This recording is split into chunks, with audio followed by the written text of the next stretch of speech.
We've been getting accountability all wrong in the compliance industry. It's not a set of tasks, it's a way of thinking, and it has to come from the heart as well as the head. On Accountability, the Heart of Compliance, Tom Fox and Sam Silverstein dig into what accountability means to the corporate compliance function and business organizations, and most significantly, how to make it an integral part of your culture. Accountability, the Heart of Compliance is a production of the Compliance Podcast Network. Hello, everyone. This is Tom Fox, back for another episode with Sam Silverstein. And today we're both coming in hot because we're going to talk about KPMG and the recently released Securities and Exchange Commission order around the fraudulent conduct of KPMG. There were two parts to that order.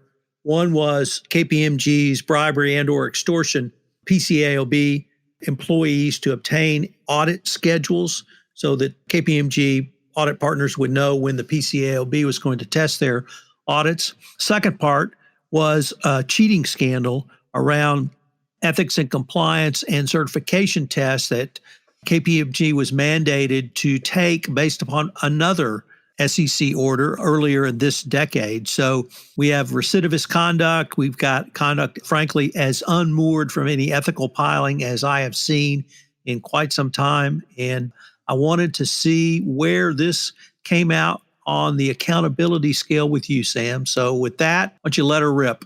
Wow. I don't even know if there's a scale that applies to this. I don't think it makes it onto the scale. Here's what I'm seeing in this. And my position, as you know, is accountability is keeping your commitments to people. There are 10 specific commitments. One is a commitment to the values. And it's unbelievable when the CEO comes out and says that the KPMG Code of Conduct is available on the website. At KPMG, we are proud of our commitment to ethics and integrity and the way we have embedded our core values and ethical decision-making into all aspects of our business. Now, when you take that statement and you back it up with the fact that there was a 2003 tax shelter fraud scandal that they got fined $456 million, a 2008 enablement of improper and imprudent practices, 2011, a failure to identify fraud at Olympus Corporation, 2013 admission on part of former KPMG partner of passing along stock tips, 2014 fine from the SEC totaling $8.2 million for violations of Securities and Exchange Act. The statement that the CEO makes is just a blatant lie. And it's a lie. That's it. And so my question is, why would anyone do business with a liar? Why would you want to do business with someone like that? Especially because your accountant, that's the final line of defense of making sure that organizations are doing things right and that they're being represented to the world fairly. And I can make decisions whether I want to invest in an organization, if I want to go to work for an organization, if I want to make that organization a loan. And now the company, the organization that's supposed to be reviewing that information is a total fraud. The challenge we face, the total lack of accountability is not just on KPMG. The total lack of accountability is on society if they allow an organization like that to continue. This is a top-down issue. It's leadership. And society can't reward that kind of leadership and needs to send the message so that leaders in other companies say, hey, you know what? If I'm going to do it, I'm going to do it right. Sam, one of the things I've struggled with in reading this order and thinking through it is how can KPMG actually change? They're going to have a monitor, or they call it in the order, a independent consultant. Do you bring in a drill sergeant who's going to really crack the whip? Do you bring in someone that says a new sheriff's in town? Do you bring in someone who says, we're going to change, but we're not going to discipline people. We want people to actually do something. How can you change this culture? Well, first of all, senior leadership at the very top has to believe in the values. If the senior leadership doesn't believe in the values, bringing a sheriff in isn't going to change anything. If senior leadership is willing to go around the values, then everyone in the organization knows they can go around the values. So to begin with, you have to have senior leadership that truly believes in the values, which means that the values show up in every decision they make. There are zero exceptions, because as soon as you make a decision that doesn't connect to the value knowingly, now we all make mistakes, but as soon as you make a decision that doesn't connect to the values, then you're saying that value doesn't really count. It's all or nothing. There is no in between. And so until you have senior leadership in place that's willing to do that, you can't have it in the organization. And then the next step is, and this is the unfortunate truth, is you cannot allow anyone to stay in your organization that's not living the values. I don't care how much rain they make, how much business they bring in, how much value they add to the bottom line. If they don't live the values and you're allowing them to stay in the organization, then you're saying, well, they're exempt from the values. And well, if that's the case, then the values, again, don't really matter. So you have to clean house. You have to say, in my organization, whether there's 10 people, 10,000, or 150,000 people, whatever the number, we live the values here. And when you impregnate that throughout an organization, then it becomes self-policing. Ethics doesn't become an issue. Everyone knows that to thrive here, we're going to live those values.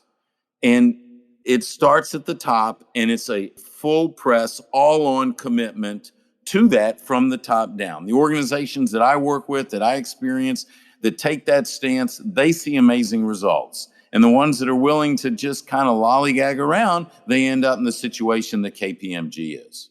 How does a company convince junior employees and non-senior management that they actually mean it when they say, if you see something, say something, raise your hand, speak up. If you see unethical conduct, if you see fraudulent conduct, if you see conduct that is antithetical to our values, tell someone. The only time that's going to happen is when that middle management that you're referring to sees that senior leadership is all in on the values. If an organization hires slow and fires fast, they hire to the values, they hire people that the most important thing when you hire someone is that there's evidence of those values in their life, that they align with those values, and that you establish that before you even establish whether they can do the job. When they see that exists, they start to understand the importance of those values. And then it becomes self-policing. But it'll never be self-policing at the level of middle leadership unless it is being handled at the level of top leadership. And so if you allow my boss to stay around, if you're the CEO and I'm somewhere in the middle and there's 2 or 3 layers between us, Tom, and the guy or gal that I report to is allowed to stay in the organization without living the values, then I know that it's okay. And why would I report someone else? This is okay. This is how it's played here. It's standard operating procedure. It's when you get into the gray that you get into the problem. So earlier on, you talked about the service that KPMG provided, and it's a unique service, although there's a very large industry around it, and that's financial auditing. And the very backbone, I would say, of our public companies is the ability of the investor to have a level of trust with a audited financial statement. How does KPMG win back customers' trust now? Wow. There's a bank out there that's running an ad that says established or founded in 18 whatever and reestablished. Yep. And when I see those ads and then there's more ethics issues that come out at the same time, I'm thinking, well, that's not really reestablishing. I don't know. I mean, first of all, I have no confidence that the CEO really cares about the values because he's willing to make the statement that he's thrilled with the way they make their decisions based on the values. So to me, yes, you have to clean house at the top, and then you have to show me proof over time that you're changing things, that this is real within the organization. My youngest daughter is a doctor, and she serves in Africa, and she was seeing a patient that the leg of this young man was just so bad. The only way to save his life was to amputate the leg. I mean, that's pretty serious. And ultimately, the situation took this young man's life. I don't know where KPMG is on that scale. Our society seems to continue to support organizations even when they don't do the right thing, even when they are dishonest. And so if you are hiring me to come in as CEO or the advisor to the CEO, I would say we have to start evaluating people right from the top. And anyone that's not aligned with the values goes. And everyone that's aligned with the values stays. This is full court press, and this takes precedent over everything that we're doing to make sure that we have an organization where 100% of the people are aligned with the values. We're living the values, and it's a great set of values. We're living them in every decision we make. Sam, that really seems like a very good endpoint for this podcast. this scandal, I think, is going to be around, unfortunately, a long time. And I just hope, frankly, pray that KPMG will actually make a change and at least move in the right direction. Mm-hmm. Well, till next time, and thanks again. Absolutely. Thanks for joining us for this episode of Accountability, the Heart of Compliance. If you enjoyed the episode, make sure to subscribe and leave a review.